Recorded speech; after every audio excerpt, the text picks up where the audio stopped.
Ladies and gentlemen, this is Rick Rule, investor and speculator for Real Vision. I'm delighted to bring this series to Real Vision viewers. The idea here being to emulate the Living Legends part of my old conferences. In Living Legends, I interviewed serially successful natural resource entrepreneurs, people who had built multi-billion-dollar public companies from standing starts. The purpose wasn't merely to be congratulatory to these people in terms of their success, but rather to profile how they built these companies, what lessons they learned in building these companies, how the lessons that they learned in building these companies made them successful investors rather than merely entrepreneurs in their own right. But most importantly, how the lessons that they learned can make you a better investor inside of the natural resource space and outside of the natural resource space. I'd like to kick off this series by interviewing a man who is at least figuratively an old friend of mine, Ross Beaty. He informs me that we've done business together for 36 years, which is a very long time. And Ross has been, during that period of time, an immensely successful entrepreneur, also an immensely successful private investor. On top of that, he's parlayed that success into becoming a very influential philanthropist. And on top of all that, he is a good friend. I like to say as an investor that I segregate between entrepreneurs that I backed. And one way that I segregate is between those who have made me look smart, like Ross, and those who have made me look stupid, who I may interview in another interview series later, which will be somewhat less flattering. Ladies and gentlemen, you're in for a real treat. Ross, welcome to the process. I'm delighted to have you with me. Thank you very much, Rick. I look forward to the conversation today, and hope I don't disappoint you or your subscribers, your listeners. Let's put this in context for the listeners first, Ross. I'd like you to describe your education and your early career, how you chose that education, and what your first career paths were and how you chose those. Sure. Well, I mean, I just am a born entrepreneur. I'm very impatient, selfish, greedy, all those sort of things that make people want to start their own companies and push hard and do well. I'm very self-motivated, and my first, really during all the 70s, I was a student. I was a great learning devotee. I just wanted to learn everything I could about everything. And I took a couple degrees in geology. I did a degree in law because it was completely different than geology. I traveled the world for 2 full years of that 10-year period. And there's nothing like traveling in the world, and there's nothing like working in the world to understand how it works. And the history and geography, it very much has defined my love of history and geography has defined very much, I think, my success to a large degree, and my enjoyment of learning things and learning about people. So I finished all that in 1980. I started my very first company then, Beaty Geological, a small contract geology company. Did that for 4 or 5 years, and then I got into the public company arena because I was in Vancouver, and at that time the Vancouver Stock Exchange, as you well know, was a small exchange. You could raise a small amount of money very cheaply, and so I did. And you were actually in that company one of the seed investors, as I recall. And then really that was a gold mining company mainly in the USA and Canada. You were actually in that company one of the seed investors, as I recall. And then really that was a gold mining company mainly in the USA and Canada. We made all kinds of mistakes, but ultimately we found a gold mine and sold that for a pretty good price after 9 years to a large US mining company. And I was able to start again. And I started another company, which was going to be a big silver mining company, and another little junior company in a gold deposit in Bolivia. And then really the silver company has become one of the world's largest silver producers. It's a very large company now. It has about 11,000 employees, and it's operating in 6 countries in the world. Big gold producer, big silver producer, second biggest in the world. And I guess just along the way to the present time, I've had 15 public companies, founded 15 public companies, all in the resource space except for one, all in the mineral resource space except one, which became quite a large renewable energy company. I wanted to build something green and clean and do something a little different, but still in the resource development space. And so I tried my hand at power development, and it was well, I would say it was a reasonable success, but not a home run. But we ultimately built quite a big company, and it still sticks. It's still there today. It's a large producer of clean energy. And then my last company is named after my first one, Equinox Gold. It's what I'm working on mostly right now, trying to build a world-class gold mining company, and so far so good. So it's been a great career. Many commodities, many different companies, several different teams of people as well. The operating teams have been all different, and then the exploration development teams have been different. But I've had a lot of luck, and I really feel that's my biggest reason for success. I've been a very lucky guy in discovery and timing and all kinds of things.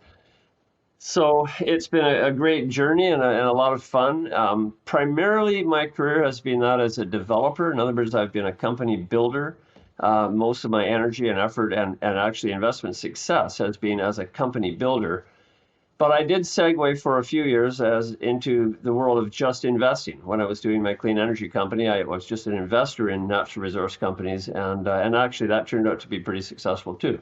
So it's been a great journey, a lot of fun. I'm definitely in the end game of my career. This is my last company right now. I'm not a spring chicken anymore, and it's time for me to do a few other things. I'm very heavily involved in philanthropy, and that's kind of my big love right now, environmental philanthropy. So that's a nutshell of my career. That's a great overview. And so now we're going to take it apart part by part. I'm going to begin with a personal comment on the last part, which is where you suggest that you're in the sunset of your career. I've watched you fail retirement twice now, Ross, and I'm highly confident that while you were retired in June, July, August, and September, which is to say during the summer, that when your ability to ski, or pardon me, when your ability to kayak and bicycle wanes, that your natural curiosity will overcome you. And I suspect that you'll fail retirement for the third time. But that's speculation on my part. Let's unpack some of the earlier stuff that you've done. You've suggested, first of all, that you were lucky. You were a scientist before you were a businessman, and the consequence of you being a scientist is that you know that luck favors the trained observer. What has always interested me about you, I mean, I've known a lot of smart guys. You're a smart guy. But your confidence. We have a young guy coming out with a degree, I guess, in geological engineering with a law degree on top of it. And he decides somehow that he has enough experience to become a geological consultant with no experience whatsoever. How on earth? And I remember you talked me out of money as a consequence of talking John Brown, who I respected, out of money. Out of curiosity, where did the confidence come from to go to some place like Placer Dome with an army of geoscientists and explain to them that you had something of value when you were a freshly minted geologist with a law degree and no articles? I mean, how did you do that? I mean, it's just part of, I think, being a successful entrepreneur, Rick. You can spin stories. And, I was a reasonable geologist, but not a fabulous one. And I love field work. I love working in the bush. I love working in nature. But, I could sell stock, and I could sell stories, and I could dream up ideas and sell them. I was a good salesman. That's kind of where that is. And I was a self-starter. I didn't listen. I didn't wait for the phone to ring. I picked up the phone and made the calls. And that's really what defined getting out there and getting those deals. And, I failed so many times in that first company. I mean, I'll bet we reviewed way over 100 deposits before we made our big discovery down in Nevada. Probably hundreds and hundreds. And so, you've got to be able to, in this game, it's such high risk. You cannot put all your eggs in one basket. You've got to have many, many eggs in many, many baskets. And if you have enough, and if you get that extra little bit of luck, which is what you need. Now, it's true, you make your luck, and you can't win a lottery unless you buy a whole bunch of tickets. But, you've got to get lucky. And if you do, then after that, it's relatively easy. So, A gift of the gab and an ability to part people from their money, you included in that. As long as you then spend it where you say you're going to spend it, and every so often it works out, people will do it. People will give you more money, and they'll bet you, they'll bank on you again, and that's kind of how my career has been. It's been the first one was the toughest. After that, you make people money, they give it to you again. So you started your public company career, if my memory serves me well, with a private vehicle, AUM, which was conceptual. Very much. Gold hosted in mercury deposits in the Coast Range, Yeah. probably a copycat of McLaughlin or something like that. Yeah. That Yeah. morphed into Equinox. So your initial career, oddly, was in the very, very, very riskiest part of the resource business, which is to say exploration. How did you choose, as an example, the prospect generator financing model? At your point in time, most people who were starting companies in Vancouver found a property. They spun a story around it like, 100 years ago, had the mule not died, the prospector would have been a billionaire. And they did sole risk exploration for their own account on that project. How did you choose prospect generation, and how did you build Equinox? And for that matter, why did you choose, when you had nothing to lose, I guess, the riskiest part of the value creation chain in resources?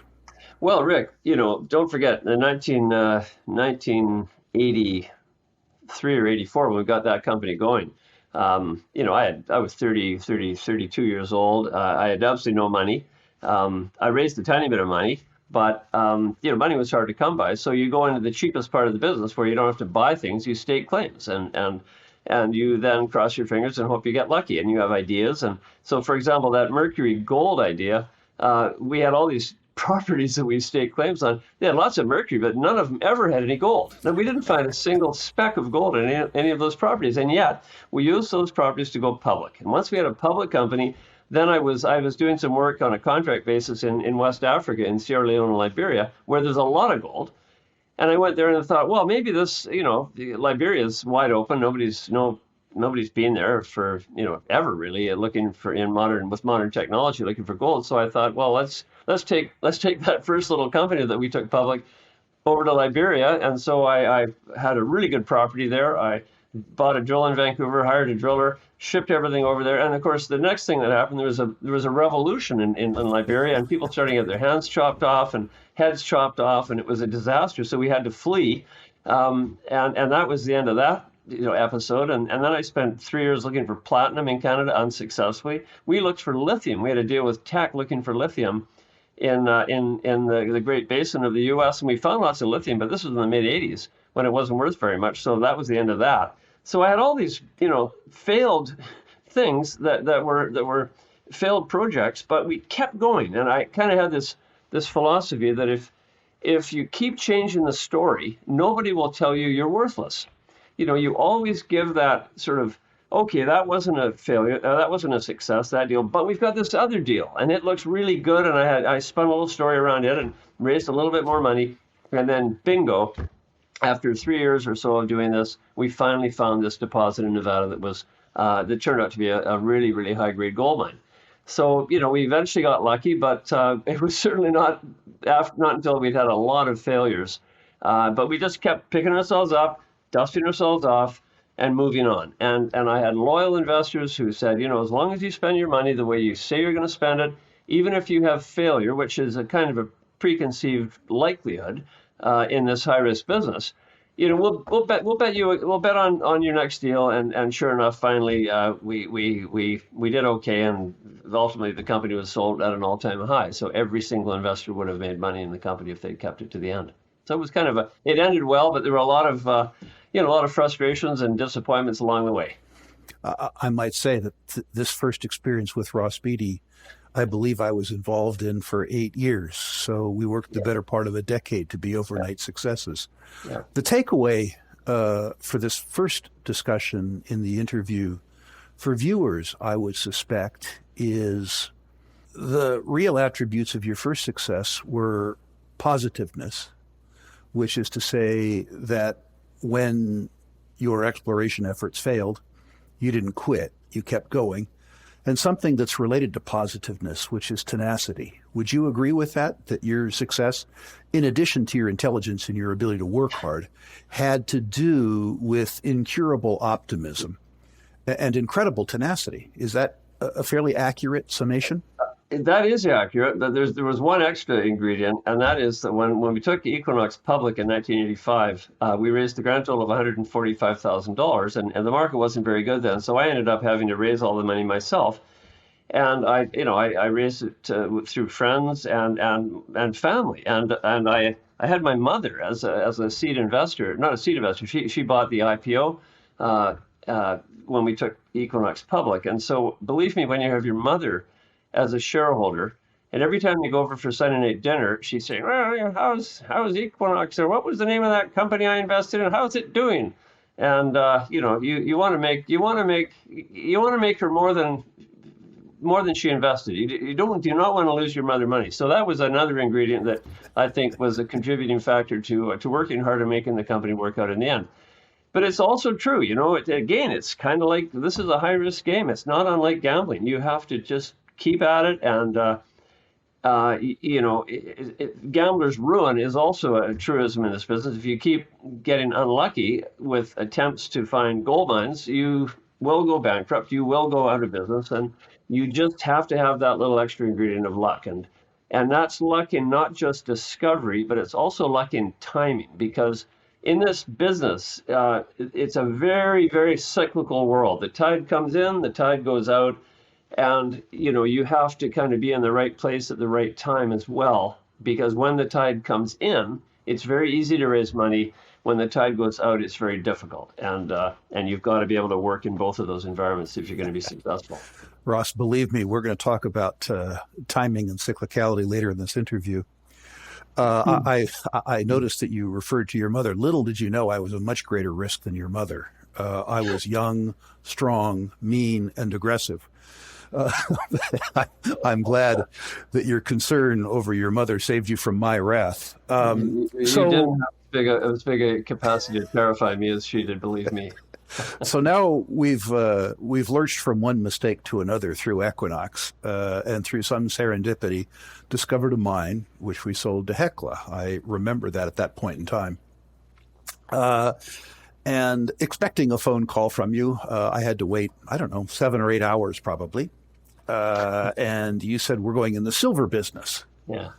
So I want to know why you made what I regard as the correct decision to go into the silver business when the industry-wide cash cost of producing silver exceeded the selling price for silver. In other words, what gave you the courage to build a silver company when all of the silver companies out there like Hecla were buying gold deposits to stay alive?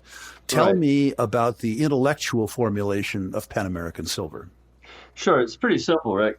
You were right that Hecla bought my first company, and it was a share exchange. So I had to look at what was inside Hecla, and Hecla had 3 business areas. One was gold mining, one was silver mining, and one was industrial minerals. And they had a clay deposit. They were mining clay.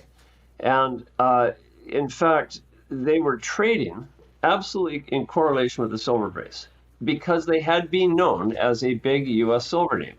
So they were known as a silver company, trading as a silver price, but they really weren't anymore a silver company. Silver was less than 10% of their revenues.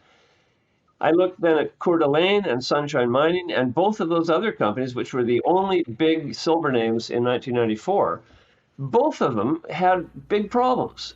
Also, Coeur tended to be more of a gold company than a silver company. Sunshine was heading to bankruptcy, which ultimately it ended up in.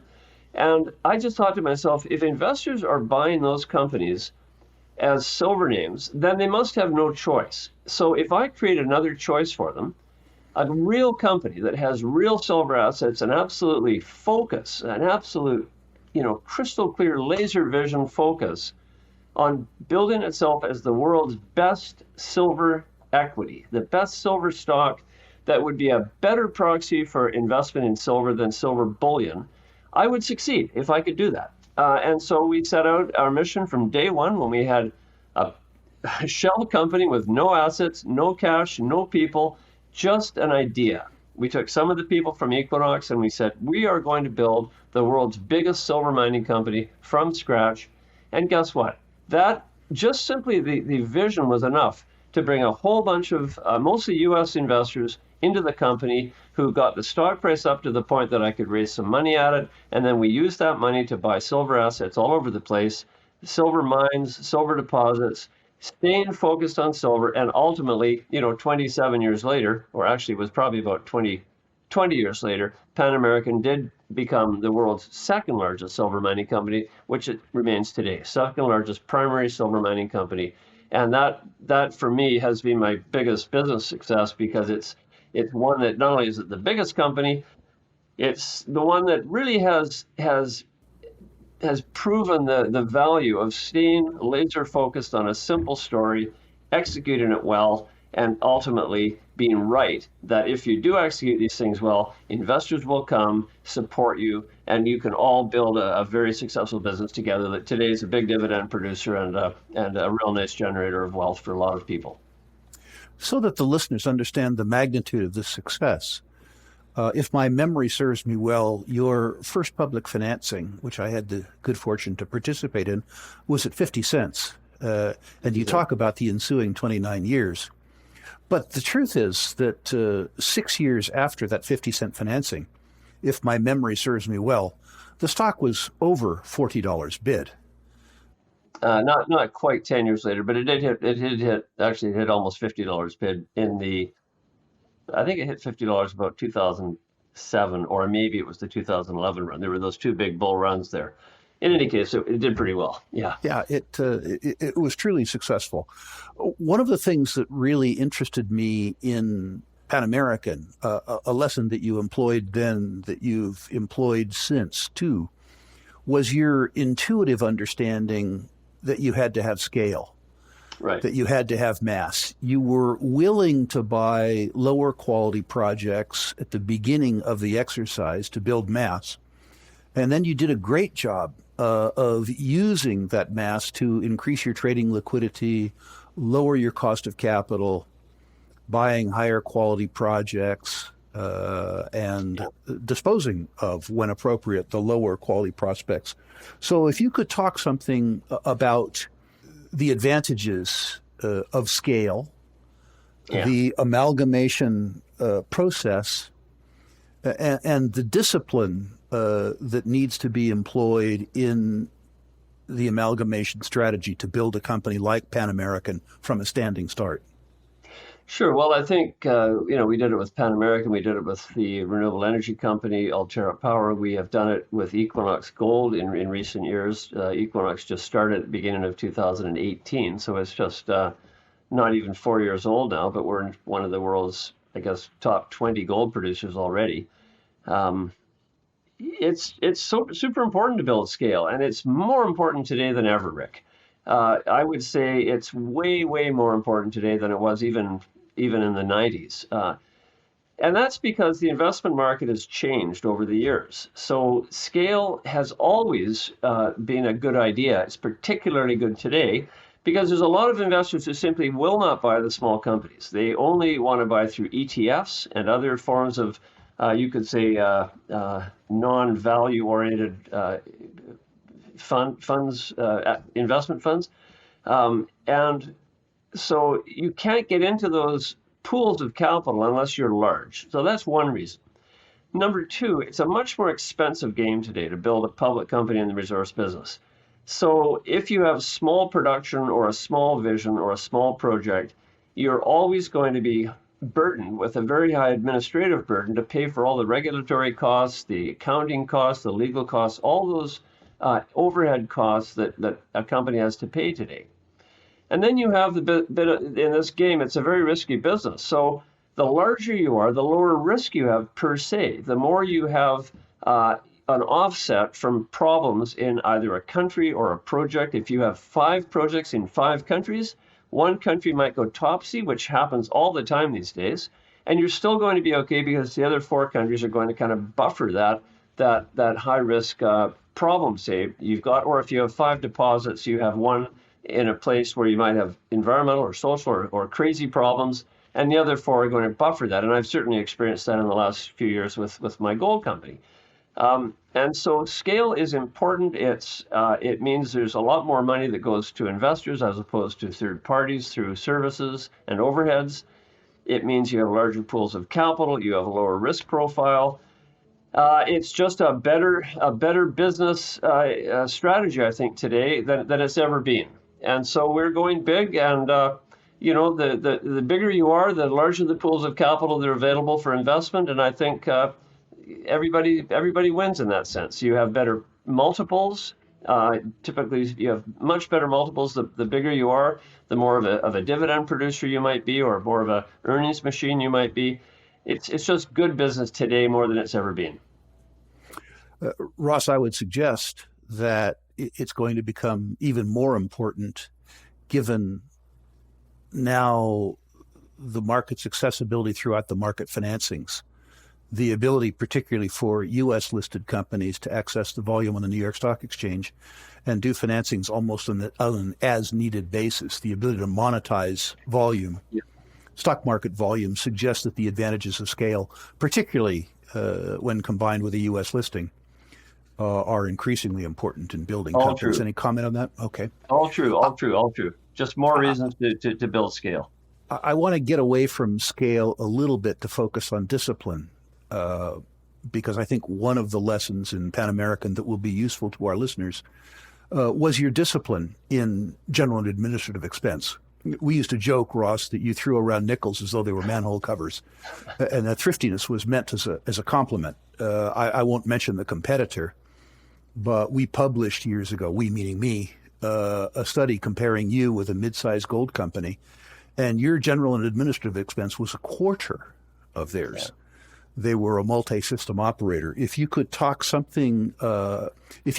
to the importance of discipline and where investors might look to see that discipline reflected, and how important when you're making third-party investments now, the ratio between disciplines to G&A to AUM or G&A to EBIT, how important that is to you.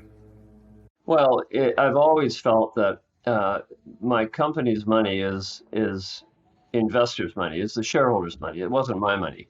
And so, it was just an obligation for me to be as frugal as I possibly could with it and spend it, as much as possible where it was going to have the best value, which is in the ground, drilling holes, doing field work, as opposed to places that didn't create wealth at all. They dissipated wealth, which is overhead.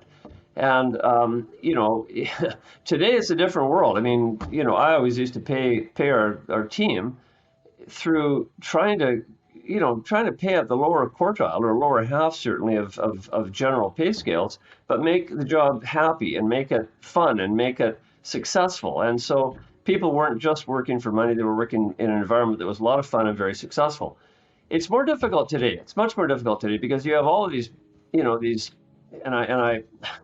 this is probably going to be a rant, these compensation committees who are simply burdened by the laws and the regulations and the policies that now exist to hire third-party consultants who tell them how much they're supposed to pay the CEO and the COO and all the senior teams. And it's an inexorable process of leading to higher and higher and higher salaries and compensation levels, higher bonuses, because they're always trying to get to the P50 level of compensation. And if somebody is paid below the 50% average, they bring them up to that, which brings everybody up. And over time, that causes higher and higher and higher salaries. And it's got completely ridiculous today. So it's a big problem in the whole industry where compensation levels today they're basically out of control. And I think that's true in almost every public company, but certainly in the resource sector, it's true. So today I can't do what I used to be able to do, Rick, where really we could screw down costs as much as possible, and pay people in having fun as opposed to just a bunch of money. Now we have to kind of do both, and it's harder to have that low overhead profile that we used to have. But certainly everywhere possible, to have a reputation for being frugal is something I wore very proudly on my sleeve.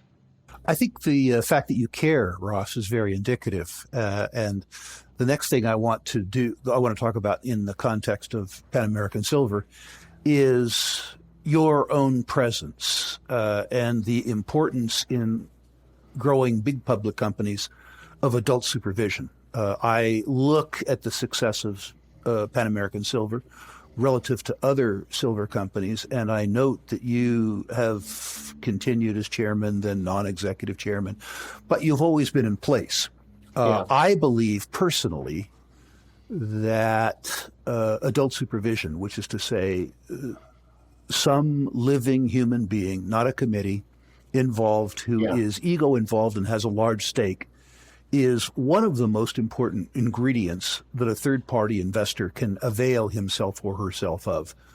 Would you agree with that, first of all? And when you are investing with third parties, how important is that leading personality, that adult supervision, in your investment decision? Well, I think if you do an analysis of successful companies, you'll find almost always the really successful ones have some kind of champion, some sort of an individual who is who's really the leading light of the company and who's really able to direct what goes on through as much personal willpower as anything else. And if a company loses that, it drifts into more of a bureaucratic world, which is more inefficient, less productive, less successful in the end. And especially in the growth years, a company has all of these phases. It has the startup, the growth, and then the kind of the status quo or steady state operation which is always self-funded through earnings. And in that growth period, particular, you need that driver. You need that individual who can cut through all the garbage that is involved in running public companies, or for that matter, any company these days, and just always be focused on the mission, always be focused on where they're trying to get to, as opposed to this god-awful process of the world of public companies these days, which is so much more process-driven and less focused on wealth creation. And you've just got to be able to cut through that and go to where you want to get to, and hope that you've got your timing right and your success right, and hope that you actually end up pulling it off. Value creation. So let's follow value creation. The next adventure that we want to talk about was the creation of years that did the most to enhance my personal value, for which I am appreciative. I want to move on now to Lumina Copper. I realize that success happened concurrently with Pan American, but I think we've beat the silver business to death. Let's move on to the copper business. Explain to me how you decided to build a major copper company, and how the conception and the outcome of the copper company. In other words, you didn't set out to recreate Freeport. You set out to take advantage of a certain set of market conditions and a certain asset. So take us through an overview of the thought process that led to the creation of Lumina Copper. Take us through the quantum, how much money you started with and how much money you liquidated all of the parts for. Sure. And tell us how you caused that to occur. Briefly, of course. Yeah, I'll try to abridge all these long. It's like a long story, but I'll do it quickly. So even Pan American, we started Pan American when the silver price was $5 an ounce. I was confident that it was going to be over $10 in a few years, and that everything we bought was going to have much greater value. Of course, 6 years later, at 2000, the silver price was less than it was when we started. But then it really had a lovely run. From 2002 on, it ran all the way to $50 an ounce. So it was it ultimately worked. And so it was getting in kind of at the right time and working hard and building assets for when that happy moment came, when the whole market took off. And so in 2002, kind of the same thing happened in copper. Copper, was at an all-time low. 2001, 2002, copper was at an all-time low. I guess it was about 60 cents a pound. Nobody wanted to hear the word copper. There were all kinds of deposits around that were worthless, and I decided I'd go against the grain. I'd be a contrarian, and I'd buy as much copper as I could, because copper is a cyclical metal, and this is a cyclical world we're in. And sure enough, to make a long story short, we acquired about 10 deposits over a couple of years, and in 2003, the market turned from a bearish market to a bullish market for copper. Copper rose, and by 2014, I think we'd invested $200 million in what turned out to be 6 different copper companies that all came out of the first Lumina Copper. And we sold all 6 of those companies for about $2 billion. So it was a real nice gain, and we all made out like bandits. The supposition in resource-based business is, of course, that you have an entrepreneur who comes with a good story, but ultimately he or she makes their money by looting widows and orphans. That isn't what you did. You bought copper deposits from the biggest copper companies in the world, and later in the cycle, you sold copper deposits to the bigger copper companies in the world. How is it that Ross Beaty became a pawnbroker to the copper industry? What is it that you knew about copper or knew about cycles that the biggest mining companies in the world, or at least the bureaucrats who ran them, didn't understand? I mean, I don't know, Rick. A 2-year-old could have looked at the copper price chart from let's say 1945 to 2002, and just seen a beautiful series of sine waves with increasing amplitude.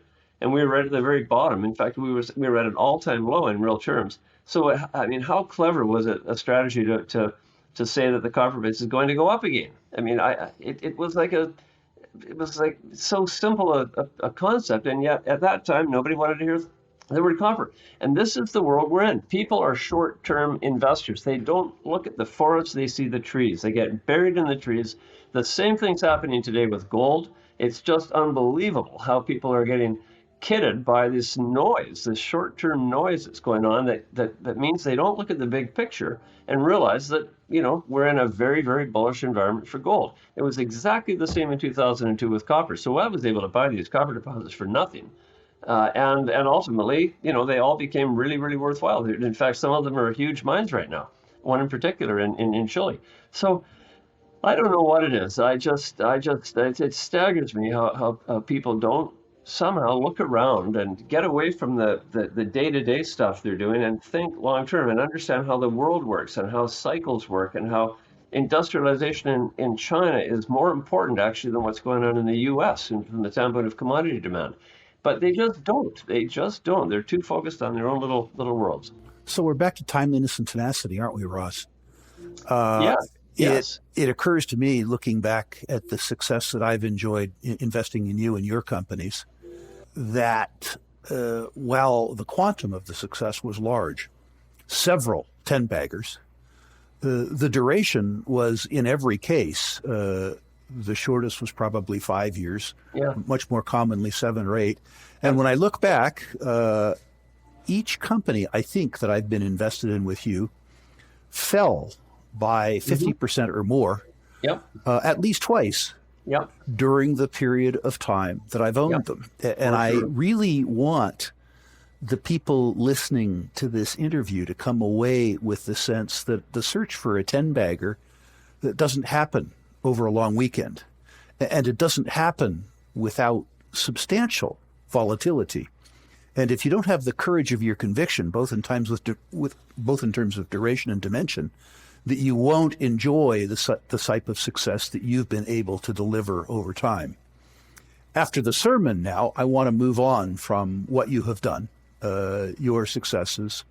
We don't have time to talk about all of them today, but I want to talk to you now about what you're doing today, what companies you're particularly involved in. You don't have to tell me your whole portfolio, but the ones that you believe are indicative of what you're trying to accomplish, your big positions, why you entered into these businesses, what your unique business strategy is, that type of thing. Talk your book, in other words. Well, I don't have to name names particularly. Sure you do. I mean, there's a bunch of names, Rick. I mean the ones you're really involved in. I don't want the whole portfolio, but the ones that you think are indicative for lessons that you're involved in. So you have to remember that I'm both today primarily a developer, but also somewhat of an investor. And I have had those two kind of hats. And they're different hats. One, you can exit as an investor. You can buy and you can sell anytime you want, and you're out. And nobody knows, nobody cares. But if you're a developer, you've got your name on the company, and I can only sell once. I can only sell if there's a happy ending, somebody buys the company, or if I decide to check out the way I've done with Pan American and actually just retire and let the company continue on as a big, big company that's going to live longer than me. Those are the two outcomes for those two sort of businesses. So as a developer, I have my clean energy company. It's called Interjex, and it's Interject Renewable Energy. It's a big Canadian company now, 4,000 megawatts. It's a great company. I'm very active on the board. I'm one of the largest shareholders. That's fun. I really enjoy that business, making electricity from clean sources like wind and solar. Then I have my big gold company, Equinox Gold. I'm very involved in that because for no particularly good reason, except I just love gold and I love creating wealth. And I think the business strategy is dead easy and dead simple to build a really huge gold mining company today to make a lot of people a lot of money. What's that dead easy And strategy, Ross? the dead easy strategy is to go big. It's to go big and be a big operator, produce a ton of gold, have huge gold reserves and resources. That's how you get leverage. So if you remember back in 2001, gold price was, whatever, it's $250, $300 an ounce. It went up about 350% in the bull run that followed that. Gold equities went up more than 1,000%. And that's what you want to do when you create a mining equity that has leverage to a metal, is you want to have a much better capital gain or a gain potential than just the value of the commodity. So we've just loaded up Equinox. We're producing 600,000 ounces today. We are going to produce 1.2 or 1.3 million ounces in a couple of years. We've got 29 million ounces of gold in reserves and resources. It's just a beautiful company. We've built it in 3.5 years, and I've got a few more years to go, and we're just going to keep going because I'm convinced the bigger you are in that business, the better it's going to be per se. So I'm very active in that company. And then I've got a couple of small gold exploration juniors that I'm active in as a sort of a developer and a very large shareholder. Lumina Gold is one. Luminex Resources is one. I'm an investor, on the other hand, in some juniors like Eero Copper, like Amerigo Copper. I've got some copper businesses like that. I've got some gold investment companies like Osino, Orca Gold. Those are some companies where I've got lumpy positions, 10 or 20% stakes, and that's what that's for me important, because if I do have a gain potential, then it's going to be material to me. So I take big positions and I stick with them. And in investment games, I'm really just looking for an exit once, and hopefully with every other shareholder. And that's happened again and again. I've had happy endings in that sense just about every year for the last 10 years with one company or another. That all those investment companies kind of look the same. They all look like they're big deposits, a lot of exploration potential, big enough that a major company is going to want to buy them, and that's generally speaking what happens. So that is the category. They're well run, smart people running them, long-term focus, and just holding on to them until that happy ending comes. That's been my investment strategy there.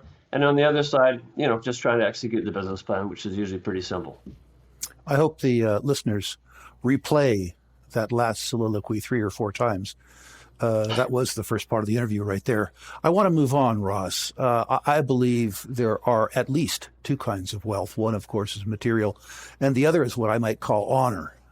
In addition to the fact that you've been a very successful businessman, or perhaps as a consequence of the fact that you've been a successful businessman, you have become a very committed and, I would argue, successful philanthropist. If you could talk something about the acquisition of honor as opposed to the acquisition of wealth, and what it is that you're doing in philanthropy and what causes are important to you, and also how you've been a success as a philanthropist. I've learned myself that giving away money, at least for me, is substantially harder to be successful at least as I define it, than making it. Now, perhaps I've tried harder at making it, but this is not about me. This is about you. Honor and philanthropy, what you're doing.